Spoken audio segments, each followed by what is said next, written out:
So guys, we are inside the Birmingham NEC Arena, and over here we have the off-road experience. There's one particular bike that I want to go and ride today, and that is the Honda XL 750 Transalp. I think this bike will appeal to all riders.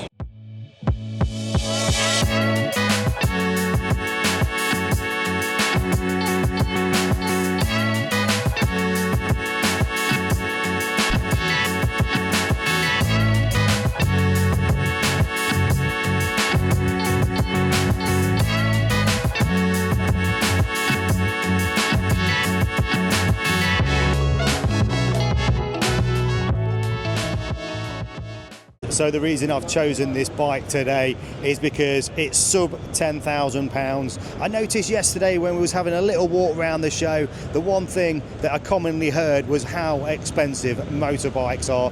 And I do have to agree, you know, some bikes out there over £20,000. You see on the board there, £9,699. So these bikes were new for 2023. They were launched earlier this year, and I actually noticed on eBay after doing a quick check this morning that these bikes second hand with literally a few hundred miles on the clock you can pick up for about £8,500.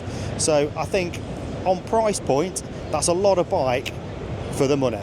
Okay, so the engine's got a 755cc engine.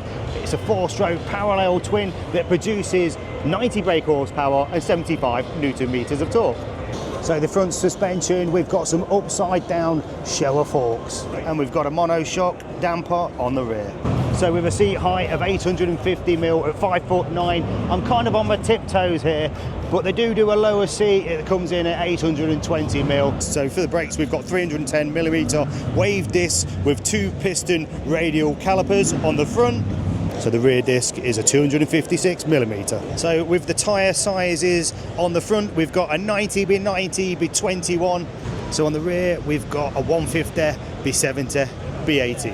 So just sat on the bike right now, the seat is proper comfortable. So if you're going to do those long journeys, I think this will be a very comfortable bike to do that on. The ergonomics seem pretty cool. I've just been doing a little stand-up on the bike as well, and that feels kind of nice. I don't feel uncompromised on the bike, so I think it will be comfortable for a pillion on the back. So there's enough electronics on this bike to keep you safe, but not enough that everything becomes overwhelming. Going that, let's say stop, please. Stop. Okay, off we go. Thank you. So yeah, one of the things they've just done over there is breathalyze me. It's a 0 tolerance with the alcohol before they can let you out on here. I don't think we'll be getting up to any particular speed round here. It's probably going to be a first and second gear job. And yeah, the bike's weighing in at 208 kilos, so it'll be interesting just to see how it manages on these tight, twisty gravel. Right, so I just went to check to make sure my camera was working. I just realised there's no mirrors on the bike, but I guess that kind of makes sense because they probably just get broken off. I've not seen many people drop the bike before, and I'm hoping I'm not going to be the one that's going to do it today. So this bike's weighing in at 208 kilos. I've never ridden one of these before. Let's have a look at the screen. I mean, this is what I was saying about the bikes, guys. You're just overcomplicating it with electronics and things like that. It's just, you know, there's just too much going off. So I kind of like it. Let's just give her a start up.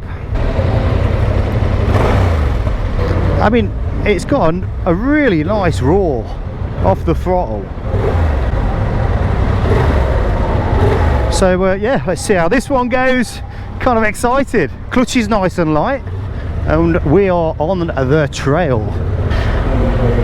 I mean, I know it's only small on here, but it just gives you a little feel for it. I was just talking to a guy on the Royal Enfield, and he was saying, you know, he's never done any off-roading before, and this just gives you a little taster.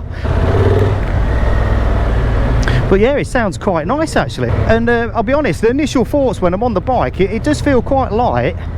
I'm so used to muscling around that V4 Ducati that yeah, this actually feels quite light and nimble. There's a couple of different paths you can take, a couple of different routes. Let's get on the pegs, see what the standing up position is like. It does get a little bit congested on it. Actually, standing up's comfortable as well. Like I said, it feels kind of light. So yeah, you've got the marshals here that are just kind of pointing us in one direction. I'll be honest, I've not really been paying attention, but like I said, I don't think we're going to get many opportunities to actually get into to second gear here. So they're just manoeuvring us on this little bit, so we're getting a little bit higher. So the throttle's nice and smooth, but we've got enough of that parallel twin just to give you a bit of a poke, you know. Like I said earlier, sitting on the bike, the seat's actually quite comfortable. I think it's the sort of bike you could probably sit on for some long journeys. And at the minute, just kind of manoeuvring it around. We're getting up a little bit higher again. It's getting a little bit tighter on the turns. Start using the clutch a little bit. Just feathering out. By the way, the clutch is really light on it. Right, we're turning right now. I hate doing right turns for some reason. Just got to be careful and mindful of everybody else that's in front of me.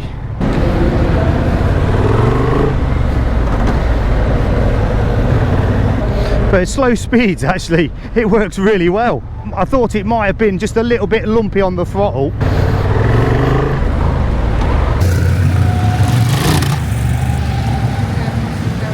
So yeah, it soon picks up. I mean, it definitely feels like there's enough torque there. Oh, traction control just kicked in then. I'm not even sure we're even going to get into second gear, to be honest. It's just going to be pointless changing up. There's certainly enough rev range there to scoot around this little circuit. Oh, we've got a man down. We've got a man down. It was only a matter of time. Actually, I think that's the Yamaha bike that he's come off. So the 10A's were out of us. I wasn't even paying attention, to be honest. That's part of the fun, isn't it? But as you can see, I'm smiling. This bike is a very capable bike. It easily goes into neutral. Like I said, that clutch is so light on the bike. The other thing I like, they're quite an upright bike as well, so when you're getting on and off them, it's dead easy. So guys, I hope you enjoyed that little ride round on the Honda XL 750 Transalp. I was actually quite surprised with that bike. Feels quite nimble for a 750. On this indoor circuit, it's quite tight, and you can see as one person came off, it's not as easy as it looks riding at low speed. That bike's got plenty of grunt in it, and I honestly don't think you need any more on today's roads. That is a good all-rounder. So I hope you like the video, guys. If you're not subscribed to the channel, please do so. Give us a like, and I'll see you in the next one.